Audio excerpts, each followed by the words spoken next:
ও আল্লাহর বান্দা, আপনি মসজিদে ঢুকতে লজ্জা পান, আমি না ঢুকলে লজ্জা পাই। দুজনই কিন্তু একই আল্লাহর গোলাম। আপনি নামাজ পড়তে লজ্জা পান, আমি নামাজ না পড়লে লজ্জা পাই। আপনি পর্দা করতে লজ্জা পান, আমি পর্দা না করলে লজ্জা পাই। কখন যাব চট্টগ্রাম পাহাড়ের ভিতরে আমাকে মুসলমানের বুঝাইতে, কখন যাব উত্তরবঙ্গে মুসলমানের তালি দিতে দিতে 12 মাস ঘুমানোর টাইম নাই, খাওয়ানোর টাইম নাই। ও আল্লাহর বান্দা, তোমার পেছনে এত মেহনত কোন করি, তুমি আমাকে বেতন দাও?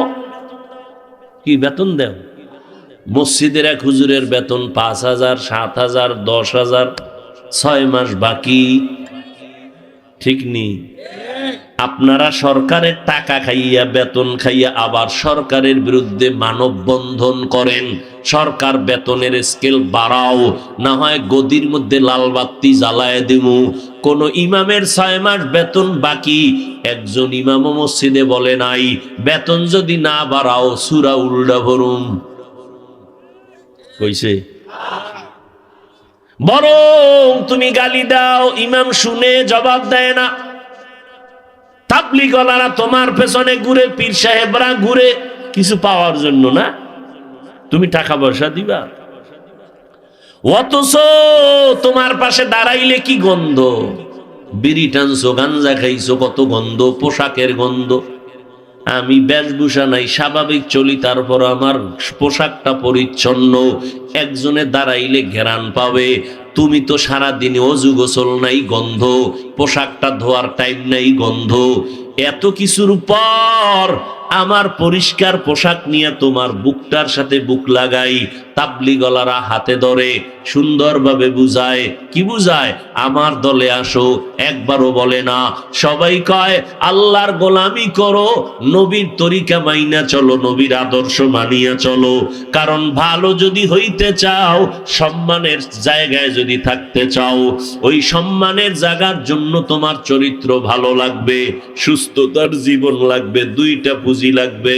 এই বাবা, ডাক্তার হইয়াও যদি সর্বোচ্চ সম্মানের চেয়ার পাইতে চাও, এরকম সর্বোচ্চ সম্মানের চেয়ারে বসা আমগো দেশের সন্তান ডাক্তার, ইঞ্জিনিয়ার আছে না? কথা কন না কেন ভাইরা আমার? ডাক্তার প্রাণ গোপাল দত্ত বর্তমানে এমপি, নাম শুনেন নাই? নাক কান গলার, বিদেশ পর্যন্ত তারে নিয়ে যায় টাকা দিয়া, সিরিয়াল, সম্মান। সে যেই জায়গার এমপি, একটা মাদ্রাসাওয়ালার হুজুরদেরকে কলিজা দিয়া মোহব্বত করে, হিন্দু কলিজা দিয়া মোহব্বত করে, প্রত্যেকটা মাদ্রাসায় গিয়া সহযোগিতা করে। এবং করোনার সময় ঘোষণা দিছে, আমি এমপি যতদিন আছি আমার এলাকায় কোরআনের কোনো মাহফিল আজীবন চলবে, বন্ধ হবে না। আমাকে স্টেজে এইসা বক্তব্য দেয়, সুন্দর ব্যবহার দেখলে কলিজা ঠান্ডা হয়ে যায়। একজন হুজুর অসুস্থ, সব চিকিৎসার টাকা সে দিয়ে দিছে। তুমি ডাক্তার হও, তবে গ্রাম্য ডাক্তার না, হয়তো জিদ করবা, তোমার মধ্যে সেই জিদ করার মেডিসিন তো আছে, হয়তো জাতীয় নয় আন্তর্জাতিক। গ্রামের ডাক্তার হয়ে লাভ কি? সাহস নিয়ে আগাও, তবে সেই সাহসকে চূড়ান্ত ভাবে টিকাইয়া রাখতে পুঁজি লাগবে দুইটা। লেখা রাখিস যুবকেরা, মানো আর না মানো, কথা লিখে রাখিস, মানুষ এটা দেখলে স্মরণ করবে আজীবন। দুই পুঁজি লাগবে। কয় পুঁজি? একটা হলো সুস্থতা, দ্বিতীয় পুঁজি হলো সৎ চরিত্র। তুমি পরীক্ষায় নাম্বার 99, 100 পয়েন্ট আরো বেশি, গোল্ডেন এপেলাসের থেকেও বেশি, দেশ সেরা, তুমি শ্রেষ্ঠ পরীক্ষার্থী, কিন্তু চরিত্র খারাপ, জীবনে লাত্তি ছাড়া কিছু পাবি না। সর্বোচ্চ সম্মানের স্থানে থাকতে হলে পুঁজি লাগবে কয়টা? এক, কয় না, 2, সৎ চরিত্র, আখলাকে হাসানা। এই দুইটাকে জবাই করতেছে মোবাইল। সুস্থতা জীবনের অমূল্য সম্পদ। বাড়ি আছে, গাড়ি আছে, ডাইনিং টেবিলে হরিণের গোশত, উটের গোশত, গরুর গোশত, দুনিয়ার সব হালাল মাছ, কিন্তু তুমি বিছানার রোগী, খাইলেই মরণ। এই জিন্দেগির লাভ আছে? কোনো লাভ নাই। এজন্য পুঁজি লাগবে কয়টা? সুস্থতা আর সুন্দর চরিত্র। সুস্থতার জন্য মোবাইল কি ক্ষতি করে? আমগো কেয়ামতে ফিডাফিডি তো আছেই মরার পর, কিন্তু দুনিয়াতে তোমার নগদ কি ক্ষতি হচ্ছে? আজকে বাসায় গিয়া মোবাইলে তো জীবনভর আকামি করছো, আজকে গিয়ে একটু গুগলে সার্চ দিবি। আমি বলে গেলাম যুবকদেরকে, পৃথিবীর সব চিকিৎসা বিজ্ঞানীরা একমত, মানুষের শরীরের সুস্থতার জন্য আল্লাহর দেওয়া একটা ফ্রি মহা ঔষধ আছে, রাতের ঘুম। শুধু ঔষধ না, মহা ঔষধ। কি সেটা? কি? ঘুম। সমস্ত চিকিৎসা বিজ্ঞানীর একমত। এই ঘুম জবাই করছে কি দিয়া? আল্লাহর কসম, এই মোবাইলে কি কি ক্ষতি করে গুগলে সার্চ দাও। আমগো হুজুরগো কথা তো বিশ্বাস হয় না, এই জন্য বলছি ওখানে যা, কারণ ওখানে তুমগো গুরুরা বসা, বড় বড় টাইওয়ালা, বড় বড় গবেষক, বড় বড় ডাক্তার। কোন ডাক্তার কি বলছে সব তারিখ দিয়ে গুগলে লেখা আছে। রাতের ঘুম না গেলে কি ক্ষতি হয়, অ্যান্ড্রয়েড মোবাইলের দ্বারা কি ক্ষতি হয়, কিডনি ড্যামেজ হয়, হার্ট দুর্বল হয়, ব্রেন নষ্ট হয়, কান নষ্ট হয়, চোখের পাওয়ার নষ্ট হয়, হার্ট চলে যায়। দেখো না, ভালো মানুষ হঠাৎ পড়লো আর মরলো। আরে রোগ নাই, কি হইলো? কয়েক হঠাৎ রোগের জন্ম নিছে না দুনিয়ায়। হঠাৎ রোগ, হঠাৎ। কি নাম? কি? স্ট্রোক। পড়লো, ধর কওয়ার আগে মরে গেছে। কি করছে? কি করছে? স্ট্রোক করেছে, ব্রেন স্ট্রোক, হার্ট স্ট্রোক। পড়তে বইলেই বইটই নিয়ে মাথা ঘুরায়, খালি মাথা ঘুরায়,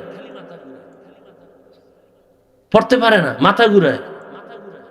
লিখতে গেলে হাত কাঁপে, কারণে আকাম করতে করতে হাতের পাওয়ার শেষ হয়ে গেছে। আল্লাহ যেগুলো দিছে, এটা একটা তো পার্স। কান কি একটা? বেঈমানেরা কালেমা পড়ে কেন জানেন? ওরা তো এদিন গবেষণা করে। আমি কখন বুঝাবো আপনাদেরকে? 7টা আসমান, 7টা জমিন। কয়টা আসমান? জমিন।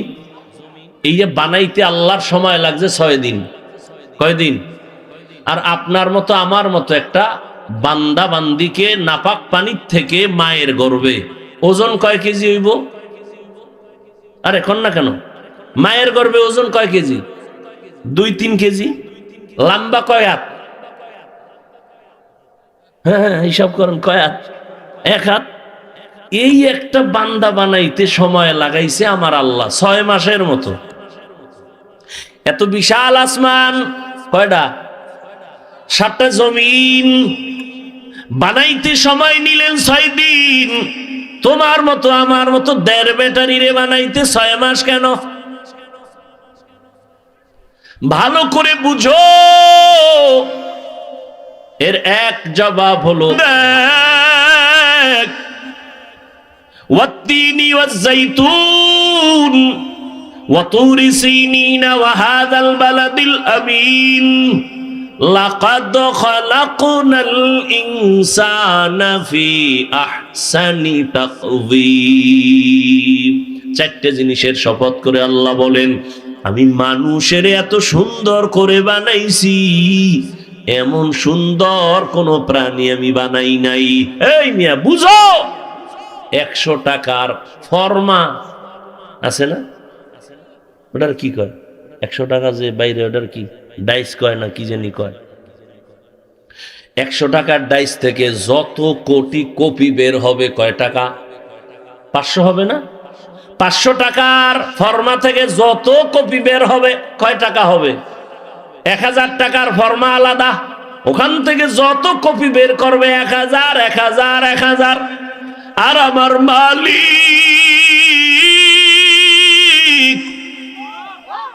আদম থেকে শুরু কইরা আজ পর্যন্ত হাজার লাখো কোটি কোটি কোটি কোটি এক ফরমা দিয়া সন্তান দুনিয়ায় পাঠাইছেন। নজর কইরা দেখো রে বাবা, একজনার চেহারার সাথে আর একজনার কোনো মিল নেই, কণ্ঠের সাথে কোনো মিল নাই, আঙ্গুলের টিপের সাথে কোনো মিল নাই, একজনার চোখের ডিজাইনের সাথে আর একজনার চোখের ডিজাইনের মিল নাই।